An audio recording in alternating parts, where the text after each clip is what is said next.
realidade, nós já nos encontramos, devemos nos encontrando a todo momento na espiritualidade, porque é assim que a lei do universo funciona. E nós estamos aqui hoje porque todos nós fomos convocados por Jesus. Aqueles que seguem a doutrina,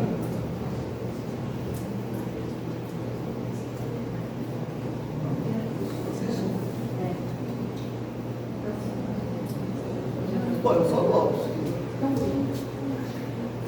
tem problema. Então, o que acontece?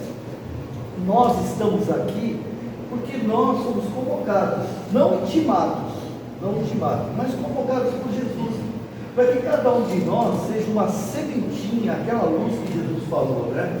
Que nós somos luzes e podemos levar a nossa volta.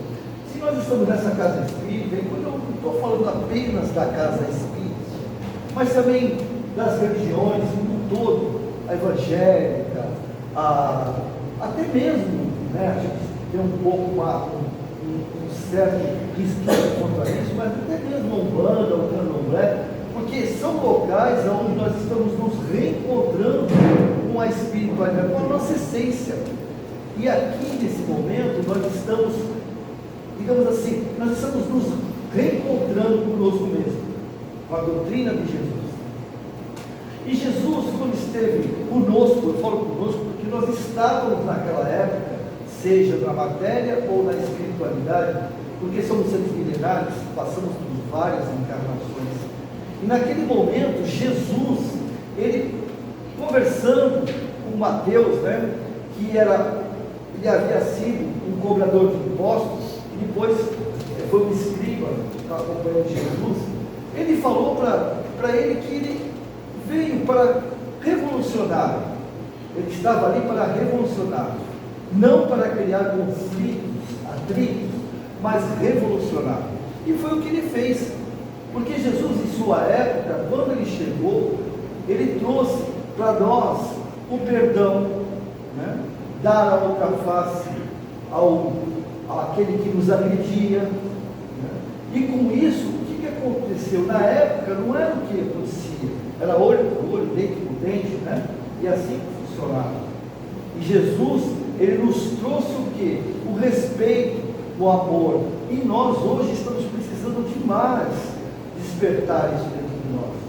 Porque, como eu costumo dizer para mim, nós somos seres maravilhosos, solidários, fraternos. Nós somos, mas não estamos. Porque o nosso dia a dia cria sobre nós escombros emocionais que faz com que a gente não deixe essa luz interior passar a nossa volta. Dentro dos conflitos, principalmente na família, onde é o nosso grande legado, a família é o nosso maior laboratório do amor, é o maior laboratório do perdão, do respeito, da tolerância. E esses conflitos que nós trazemos conosco, nós teremos em Jesus a resposta, através do seu Evangelho. Ele falava para nós que a gente deve perdoar sempre. Mas para que eu vou perdoar, né, uma pessoa que me magoou e me fere? Porque na realidade o perdão não é para aquele que nos feriu. O perdão é um remédio para nós. Porque quando nós estamos em conflito com alguém, nós estamos odiando essa pessoa, nós estamos de alguma maneira tentando prejudicar através da vingança, é o que Shakespeare nos falou. Nós estamos tomando veneno, querendo controlar. Porque todo sentimento que eu tenho, seja ele principalmente saudável, bom, e aqueles que são ruins, a primeira pessoa que é que sente? A gente. Então as toxinas das emoções, dos sentimentos, passam primeiro por nós. E depois nós, muitas vezes, pela lei de causa e efeito, de ação e reação, que nós sabemos, não chega a pessoa que a gente quer. Por incrível que pareça. Certa vez uma senhora perguntou para Chico Xavier se existia a feitiçaria, se existia o mal olhado. E Chico deu um exemplo para ela. Se você pegar um carvão e jogar num buraco, você consegue passar por esse buraco e atacar na pessoa que você quer? Ela falou, pode ser que sim, pode ser que não, depende da mira dela e da agilidade da pessoa, né? Se eu tampar esse buraco, você consegue atingir a pessoa? Não, claro que não. Pois é, porém as suas mãos estão queimadas. Então, nesse processo, nós temos que entender, sempre somos as pessoas que conseguem, de alguma maneira, receber aquilo, em primeiro lugar, aquilo que estamos fazendo. Se os nossos sentimentos são saudáveis, se nós perdoamos, se nós respeitamos a pessoa, o bem-estar é nosso em primeiro lugar. Jesus, ele jamais nos perdoa. Sabe por quê? Porque ele jamais se magoa conosco. Ele ama. E quem ama, simplesmente ama, jamais vai perdoar. Vai compreender. Porque se nós entendemos que aqueles que estão à nossa volta estão nos agredindo, estão nos ofendendo, eles estão porque estão de alguma maneira enfermos. Porque quem está bem, quem está saudável, não agride ninguém. Não é verdade? A gente, quando é jovem, a gente tropeça jogando bola, ou correndo, ou andando, e às vezes fere o dedão e acha graça, tudo acha graça. Quando a gente quebrava o braço, né, o que fazia? Pedia para todo mundo da galera assinar o braço, né? A gente achava até graça. Alguns ficavam até torcendo para quebrar, né? Para que pudesse da galera. Por quê? Porque buscava, ele tinha a atenção das pessoas, tinha o carinho das pessoas. E é o que nós estamos buscando hoje. Nós estamos buscando a aprovação das pessoas. Nós queremos o aconchego, queremos a aceitação. E nessa busca da aceitação, a gente acaba se frustrando. E nessa frustração, a gente cria em nós mágoas, rancores. Mas eu faço tanto pela vez por ele, ele não é capaz de reconhecer isso que eu faço. Mas por que eu fiz? Eu fiz porque eu amo, como Jesus faz conosco. Jesus não nos ama, ele não pergunta para nós o que nós queremos, o que nós escolhemos. Se os nossos atos a gente acha que está certo ou está errado, ele não fica julgando, ele deixa cada um segundo o seu livre-arbítrio. Ele é o governador planetário. E ele, com isso que acontece, ele deixa que nós decidamos, tenhamos a decisão dos nossos atos, nos respeita. Não que ele concorde. É o caso da mulher que queria ser apedrejada, adulta. Nas parábolas de Jesus, eles nos dão lição todos os dias. Aquela mulher que supostamente era uma adúltera, iria ser apedrejada. E ele pede, tocando o coração daqueles que estavam lá, perguntando: aquele que tiver pecado pode apedrejar, não tem problema. Mas quem de nós não comete isso? Quem de nós não comete isso? Tanto é que ele nos diz uma frase que está sempre ao nosso lado: orai e vigiai. Só que a gente acha que é assim: ore por mim, vigio, né? Já que espírita, ele não vigia, né? Ele não faz fofoca, ele simplesmente avalia o que está acontecendo dentro da doutrina, né? Para avaliar, né? Funcionando, não sou um fofoqueiro, né? Quem virou precisa de ninguém. Mas o que ele quis dizer com isso? Ele quis dizer: ore por aqueles que você não consegue mudar, mesmo que você ache que ele está errado, ou mesmo que ele esteja errado. Por que ele falou isso? Porque assim como ele não muda, ele tem esse poder, poderia nos mudar sim, mas ele não faz por respeito, pelo livre-arbítrio. Ele não nos muda, ele nos respeita, porque ele nos ama, ele entende que nós somos crianças ainda espirituais. Estamos num processo evolutivo de aprendizado em busca da angelitude. Então ele não julga jamais, ele compreende e nos ama. E é isso que ele pede para que nós, em nosso benefício, não é em benefício do outro, não.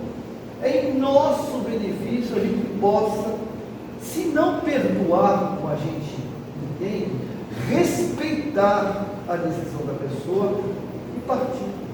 Por isso que ele falou, orai pelo aquele que tudo pode mudar. Respeite como eu te respeito. E vigia a ti, para que você não faça a mesma coisa igualmente, diferentemente. Porque às vezes a gente critica e acaba fazendo igual, de forma diferente, e temos sempre uma justificativa. Eu fiz mais, o outro não tem. Então foi isso que ele fez com a mulher amada.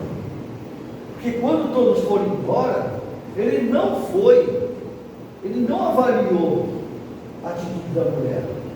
Ele não foi conivente com aquela mulher. Mas o que ele disse para ela? Vá e não peques mais. Ele não deu sermão, ele não fez uma verdadeira crítica para com ela. Ele não fez crítica nenhuma a ela, só disse para ela: vá e não peque mais. Porque ela sabia que estava fazendo. É que nem nós, a gente sabe. Eu não sabia que isso ia acontecer. Eu não sabia que eu estava fazendo uma coisa errada. A gente sabe. Sabe. Sabe por que nós sabemos? Porque no nosso projeto reencarnatório, nós temos que se lembrar muito bem disso. Que o nosso projeto reencarnatório, nós é que assinamos embaixo e reconhecemos firme, para garantir que nós estamos sabendo o que vai acontecer e as coisas que temos que fazer e o que não temos que fazer. E nesse projeto reencarnatório, Deus é tão perfeito e nos ama tanto que Ele nos dá o véu do esquecimento. Por quê? Para a gente provar que nós estamos convictos daquilo que estamos fazendo. Estamos convictos das nossas ligações. E nesse momento em que a gente começa a vivenciar o nosso universo material, nós somos colocados às provas, como nos colégios, como aquele aluno que brinca o ano todo, e quando chega o dia da prova, quer estudar em uma semana, em 2 dias, e a professora fala: você estudou? Estudei? Estudou? Pode mandar. Tá bom, então você guarda o caderno, guarda o livro, guarda tudo, tira o ponto do celular, que agora é moda, tira o ponto, me dá o celular aqui, põe lá. E aí vamos à prova. Aí quando ele abre, aí dá um branco, dá um desespero, que ele não estudou. E hoje é o que está acontecendo conosco, com a humanidade como um todo. Nós estamos em desesperos emocionais, nós estamos em conflito conosco. Não é com as pessoas, os conflitos não são externos, são internos. Tanto é interno que hoje 1 bilhão de pessoas está com depressão. 1 a cada 4 pessoas está com transtorno de ansiedade e um distúrbio do sono. Nós vivemos hoje num conflito tão grande, porque na realidade o que está acontecendo conosco? Nós estamos nos afastando da nossa essência, nós estamos nos afastando do nosso projeto reencarnatório, e nós sabemos que nós não temos muito tempo, porque a cada tempo, cada ano, cada década, a gente olha o nosso inconsciente, a nossa essência, a nossa alma, ela sabe que nós estamos fazendo coisas que não deveríamos fazer, e não estamos fazendo coisas que nós deveríamos fazer. E nesse conflito emocional, dos sentimentos contrapostos, porque aquilo que nós somos e aquilo que nós precisamos ressignificar, nós não estamos fazendo. E muitas vezes, por não fazermos, a gente se auto-sabota. Que parece. Hoje, eu nunca vi tantas pessoas se auto-sabotando. E dizem que não, tudo nada certo, não está nada certo para mim, está tudo errado. O que está acontecendo? Porque ela consegue e eu não consigo. Porque eu estou me auto-sabotando. E Jesus, em suas parábolas, como sempre são perfeitas, as parábolas de Jesus, elas vão passar milênios ainda serão ditas. Como no caso daqueles dos talentos, que um recebe um, outro recebe três, outro recebe cinco. E o foco é aquele que recebeu um. Não foi justiça, foi amor de Deus. Porque é o que acontece conosco.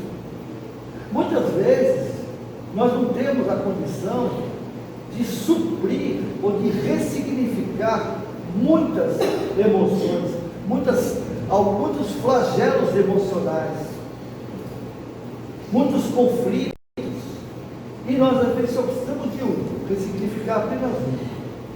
O nosso egoísmo, ou a vaidade, ou o orgulho, não é o único talento que eu tenho para mim resolver. Porque o talento é isso, não é um talento profissional de ficar rico.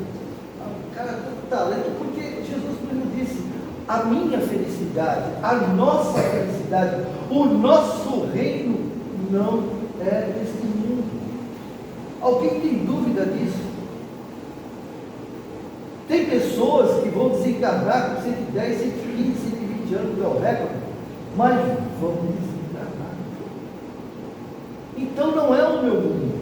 E ao desencarnar, quanto tempo eu vou viver na espiritualidade até voltar à materialidade, em busca do poder, da riqueza, da evidência? Quanto tempo eu vou esperar para ter isso? Porque na espiritualidade isso não existe. Os valores são outros. Os valores são outros. Na espiritualidade você demonstra, você leva aquilo que você construiu em você. A matéria fica aí muitas vezes gerando conflitos familiares, na verdade, heranças, que é coisa mais triste do que irmãos brigando por herança. E no fundo ele sabe que aquilo não vale nada, são só prazeres, são apenas forma de preenchimento emocional de um vazio que eu crio diariamente. Porque a minha essência eu anulo, me afasto, eu perco a minha identidade. Quando eu entro em conflitos, não estou falando isso para vocês, não, estou falando isso para nós. Quando nós entramos em conflito com o nosso semelhante, nós estamos perdendo a nossa essência, nós estamos perdendo a nossa identidade. Porque Jesus, quem é que aqui não acredita em Jesus? Quem que aqui não aderiu a Jesus? Estamos aqui, então ele é o nosso modelo e guia, não é? E como modelo e guia, ele nos disse o quê? Amai o teu semelhante, como a ti mesmo. Amai o teu semelhante, como a ti mesmo. Mas eu preciso me amar, de amar o meu semelhante, eu preciso conhecer o amor. E o amor, para me conhecer, eu tenho que me libertar de todos esses sentimentos degenerativos. Ganância por dentro, inveja. Porque afinal de contas, tudo isso, ganância do quê? De coisas, de ter, eu deixo de ser. Se eu quero ter, eu deixo de ser. Se eu tenho inveja, eu estou de alguma maneira tentando prejudicar meu semelhante, ou não. E a inveja, gente, olha, eu sou terapeuta e as pessoas me falam assim: tem uma pessoa que trabalha comigo, olha, a minha vida não anda porque essa pessoa vive, eu sou muito invejado, muito invejado. Eu falei, nossa, então se sinta feliz. A gente tem uma certa. Mas você enlouqueceu? Como é possível que alguém inveja a gente? Sabe o que inveja? Todos nós temos, né? Como você conheceu um pouquinho, né? Todos nós temos um pouquinho. Sabe o que é inveja? Inveja é um sentimento que a gente tem, achando que nós não temos competência. Isso é o nosso inconsciente falando, tá? O nosso inconsciente, ele é o maior dedutor. A gente escolhe todo mundo, mas não escolhe da gente não. Porque o inconsciente cutuca a ferida e a gente começa gritando. É mais ou menos assim. Eu acho que eu não tenho a competência que aquela pessoa tem. O que não é uma verdade, porque todos nós podemos tudo. Afinal de contas, o meu mestre, meu amigo, meu guia disse assim: tu és Deus, pode fazer o que eu faço e muito mais. Olha que humildade dele, né? Mas minha humildade não é realidade. Nós podemos fazer muito mais do que Jesus. Sabe por quê? Porque existem espíritos acima dele. Ele é o nosso modelo guia do nosso planeta, mas acima dele tem os mentores dele, os guardiões dele, e assim vai, é uma escala. E Jesus nos fala: tu pode fazer o que eu faço e muito mais. Só que na minha concepção, fazer o que ele faz e muito mais, então é o seguinte: eu posso curar pessoas doentes, de lepra, de câncer. Sou magnificador, sou passista. Mas não. Jesus nunca pensou de outra forma, a não ser falar para nós mesmos que nós podemos tudo. Que nós somos iguais, não existe diferença, nem de pele, nem de cor, nem de riqueza. Sabe por quê? Primeira coisa que diz o livro dos Espíritos, que são aqueles porta-vozes de Jesus, é de que o Espírito não tem sexo, não tem forma, não tem cor, é um princípio inteligente. Então, nós estamos, não somos esses corpos, alguns sarados que estão aqui, né? Deu um furor, Então, nós não somos assim, nós estamos assim. Porque quando nós partimos daqui para o mundo espiritual, muitos de nós vão se apresentar de outra forma, com outra figura. Estou homem, mas lá eu vou precisar me apresentar como mulher, alguns como crianças. Vai depender muito da necessidade do espírito, da individualidade do espírito. Nós somos hoje, segundo Emmanuel, aproximadamente quase 30 bilhões de espíritos no nosso planeta. Mais ou menos. Hoje estão 8 encarnados. Não tem ninguém igual. Não existe nenhum espírito igual. Com o mesmo projeto, não tem. Parecido, sim, mas como eu costumo dizer, igualmente, diferentemente. O projeto é o mesmo, né? Ou seja, nosso projeto é um só: remover as nossas má tendências e chegar na família que precisamos, não que queremos, o Mário nos fala, né? Para que aqueles que estão à nossa volta, a gente possa se reconciliar. Que não é fácil, né? Não vai ter uma sogra brava, né? Difícil. Um cunhado abusado, um marido mal, sem roda, sem alça, sem roda, tem que ficar empurrando aquela peste, né? Uma mulher que não dá mole o tempo todo, fica pegando meu pé. Mas, gente, é isso que Deus nos dá, aquilo que nós pedimos. Deus ajuda os homens através dos próprios homens para que ambos aprendam. Nós somos, ou melhor, nós estamos anjos de uma asa só. Veja bem, se eu gosto de algo e alguém gosta da mesma coisa que eu, a famosa alma gêmea, né? O Emmanuel levou um puxão de orelha, ele falou isso, que a alma gêmea não existe. Se fosse a alma gêmea, eu ia ser metade. Como é que eu faço para dizer a outra, né? A outra vai embora fazer o projeto dela, eu fico sozinho, aí a vida acabou. Aí dá uma agenda. Então, o que acontece? Se aquela pessoa é afim, eu vou me abraçar com ela, vou? Eu vou alçar, vou? Não, vou ficar rodando, né? Imagina uma asa batendo lá, vou ficar rodando, não vou sair do lugar. Mas para mim chegar aonde eu preciso chegar, eu preciso me agarrar com alguém que pensa totalmente diferente de mim. Alguém que não quer nem pensar em me abraçar, mas não adianta, ou a gente se abraça, ou a gente fica aqui no chão. É assim que Deus conversa conosco. A gente faz oração, entra em grupo de oração, faz dezena, ena, tudo que é ena, para a nossa vida mudar. Nós pedimos ajuda, não pedimos o tempo todo? Só que nós não queremos ser ajudados. Nós, viu? Não é vocês, não, nós.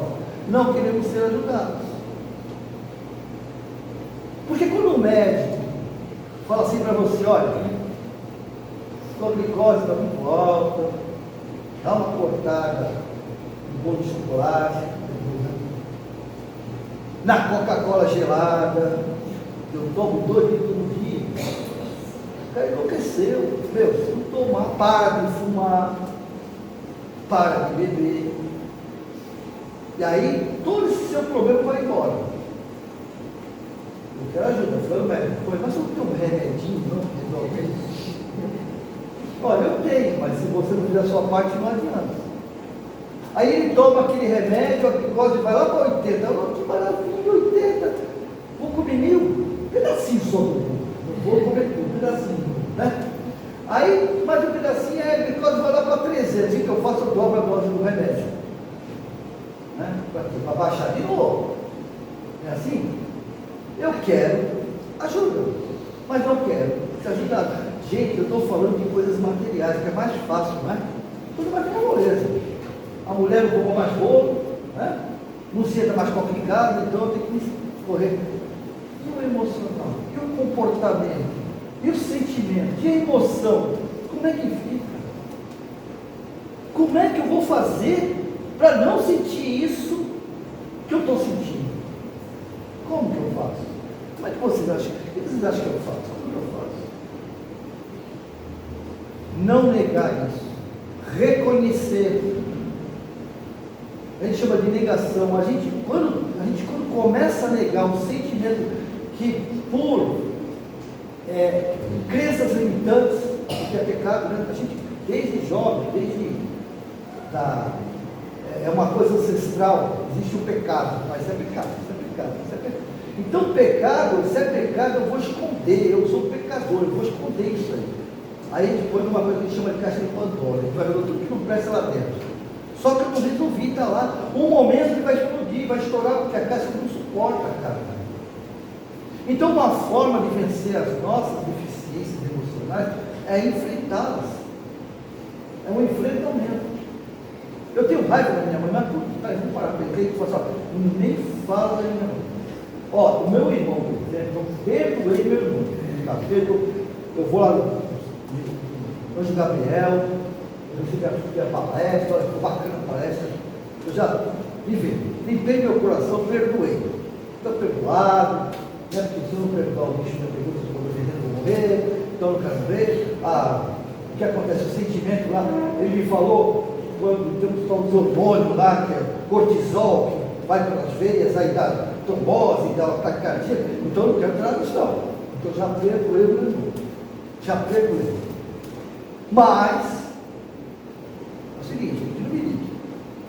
Ele tem a vida dele lá, eu tenho a minha vida aqui, eu quero que ele seja feliz. Quer mesmo? Sabe que seu irmão está ganhando o dobro de você? É mesmo? Até sempre assim. Tudo que não presta dá certo. Gente boa morre, gente ruim fica. Não é? Escuta isso? Não, escuta não? Escuta, né? Ainda mais nos dias de hoje, né? É o que eu mais escuto. Caramba, olha, puxa, gente boa. Cara, era tão bom. Foi bom. Tem umas pragas aí que ninguém não morre essas festas. Gente, nosso planeta é um planeta escola. Quem se forma vai embora. Porque nós não somos desse mundo. A nossa felicidade não é desse mundo, não é um carro novo, não é uma Ferrari dourada, não é uma casa em Dubai, não é todo ano passar férias em Cancún, não. Nós estamos vendo aí nas redes sociais pessoas riquíssimas que estão tomando remédio de depressão, ansiolítico, não dormem. Elvis Presley morreu porque tomava remédio para acordar, para dormir, para comer, para perder a fome, para evacuar, para parar de evacuar, porque vivia no transtorno, porque ele não veio para aquilo só. E nós vemos o padre Fábio de Mello, né? Eu escutei o grego, né? Um deus grego, né? Uma voz bonita, canta bem, né? É bonito, dá inveja do cara. Eu me sinto frustrado. Então, mas o cara está ali, cheio de remédio. Cheio de remédio. O padre Marcelo, já viu o tamanho dele que está?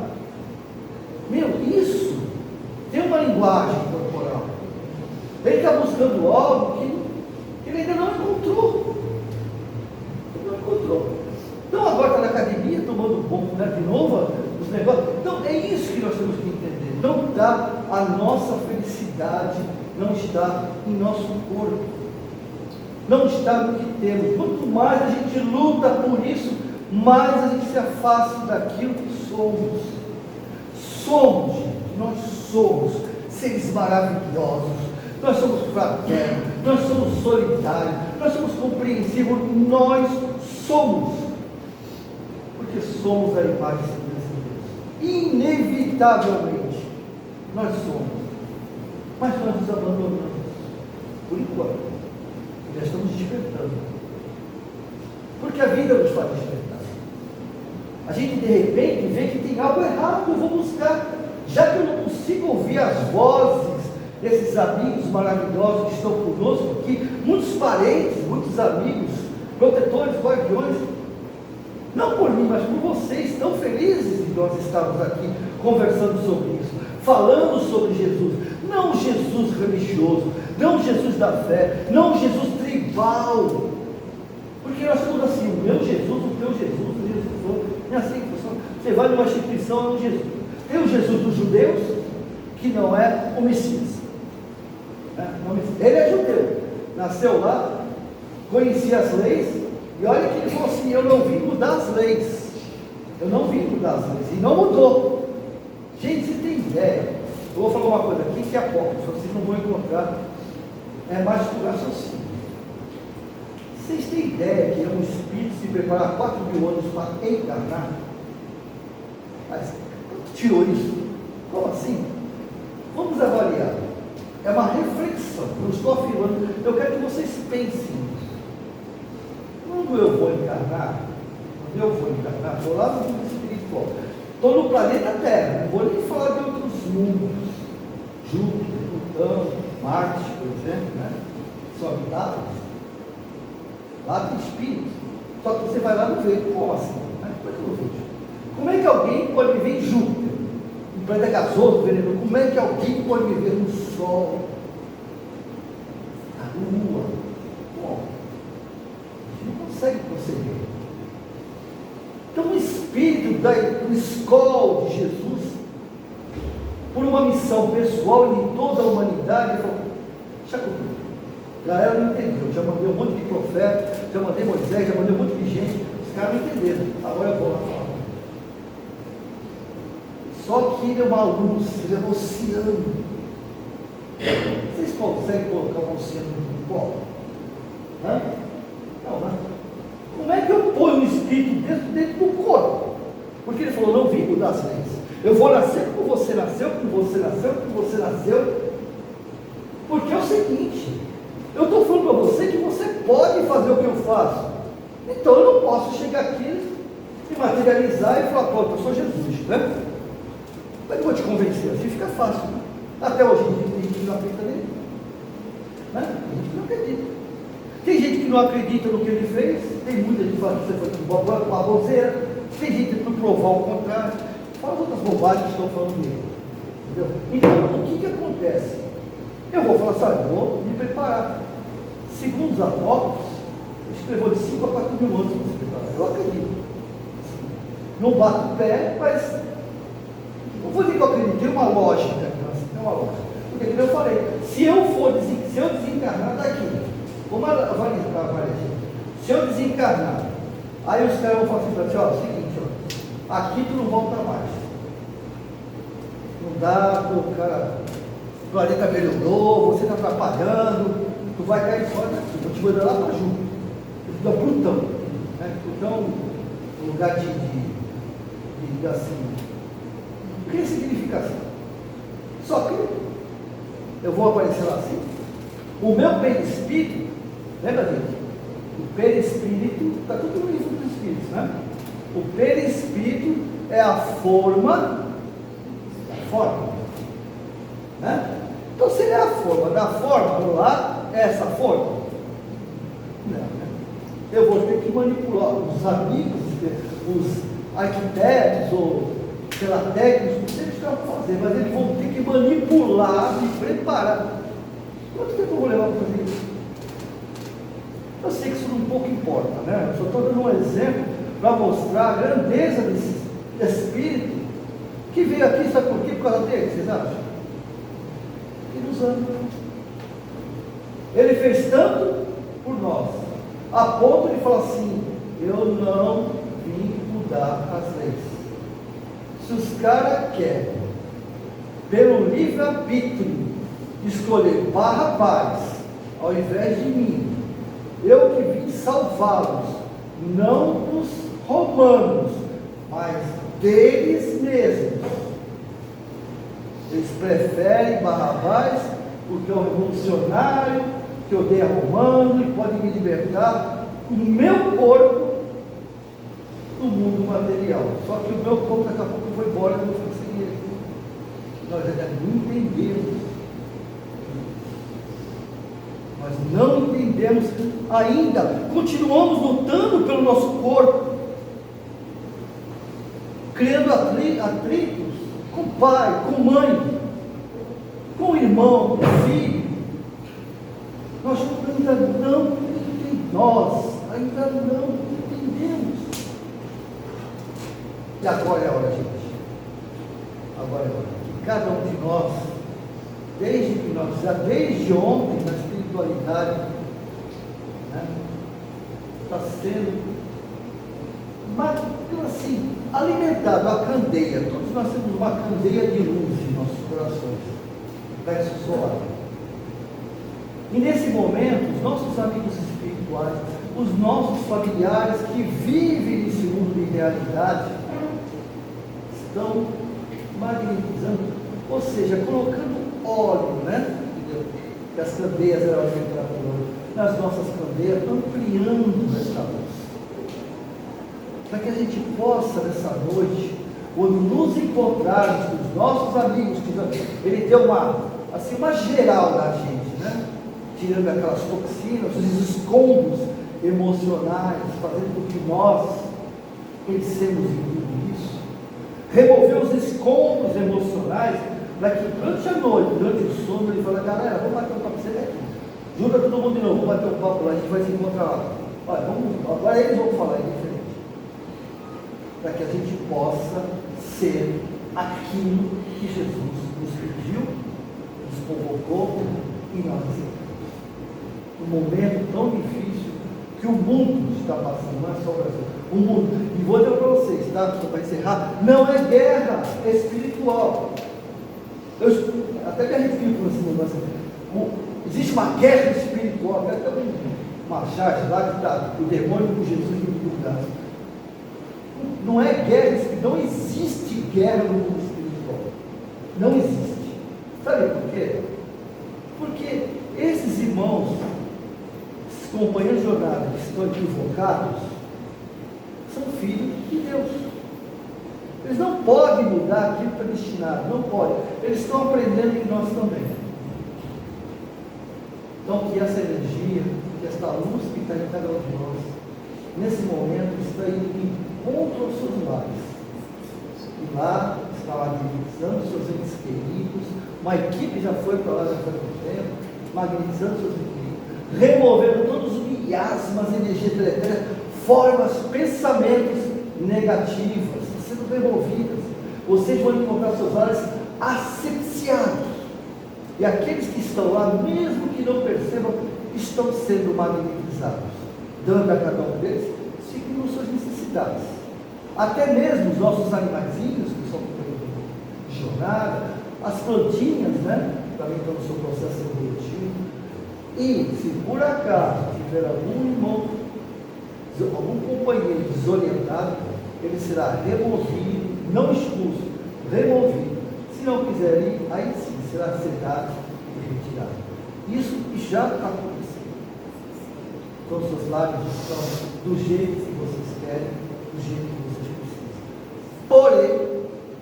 Porém, cabe a cada um de nós manter a. Que Deus abençoe. Muito obrigado pela atenção, pela paciência.